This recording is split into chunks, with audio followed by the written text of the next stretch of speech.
Son. So Mother Said Son was interesting because it was played live on the MPC by the producer, Gary Botello. Right. See, I didn't know that until, Right, and I figured this out, by the way, when I tried moving the verses around and they fell off beat.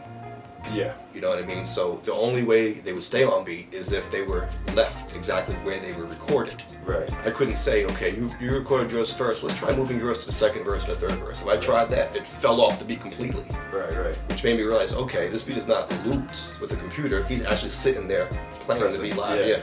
Yeah, I remember, what was it, Jay-Z mentioned that in one of the songs where Jazzo produced it. Right. Jazzo just was pressing, like, even if you listen, it's off beat a little bit because it's right, that's 8 Mil from Reasonable Doubt, I think. Right. Yeah. And so there's kind of an organic feel to it when it's not so, on beat. Processed, computerized. Yeah, it's more human. It's like a live musician playing it. Yeah, I remember EJ dug that part in my verse when I was like, it's cold in the winter down at Rockefeller Center. Yeah, it's hard to trust because intentions are as cold as the winter in New York, late December down at Rockefeller Center. That part made him rewrite his verse like 3 times. Yeah, he thought he was never good enough for that. Yeah, but see, EJ has a lot of good metaphors. Yeah. He had really good metaphors in his writing, which is really good.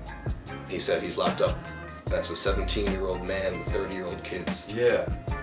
And like, there's a lot of meaning in there. Yeah. Paints a good picture if you know what he's talking about. Right. And then even the wordplay, no one will cover a man in a hole like Con Ed. Right. Manhole cover, you know, all that stuff. Yeah. So it's kind of crazy. Yeah. And of course, I had a lot of wordplay. I don't even know if people even understand some of the wordplay that I use. Some of it is more blatant, like, if you know my name is Mike. Right. Every time I rhyme, I commit suicide because I kill Mikes. Right. That's more blatant. But then there's some stuff that's more obscure, like the sunrise line. I said, at sunrise we would collect shells in the parking lot. I mean, the obvious meaning to that is when the sun comes up, like the next day, that's sunrise. But there's actually a movie theater by Rosedale, where I grew up, called Sunrise Movie Theater, because it's on Sunrise Highway. We would actually go there on Saturday morning sometimes and collect bullet shells off the floor from the night before. Right. I just painted a picture of the kind of, the violence that was around there at that time. Yeah. I mean, the movie theater had a metal detector. Like, you had to go through the metal detector. That's kind of par for the course in New York City. Yeah. So, but that was one of my favorite tunes, I think. Me too. And I even like performing that live. Yeah. I enjoyed that. That was the only song on the entire album where each of our verses were just recorded in a different spot. Right.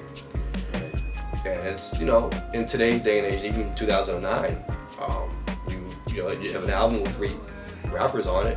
It's common for everyone to record their verse in a different spot. But for most of this album, we didn't do that. It was a group album where we actually recorded together, or at least in the same studio, maybe at slightly different times, but in the same place. This was the only song we did in 3 different spots. Right. I, of course, mixed it to try to make it all sound cohesive. Yeah. But it was recorded in 3 different spots. But that's alright, Mother Said Son.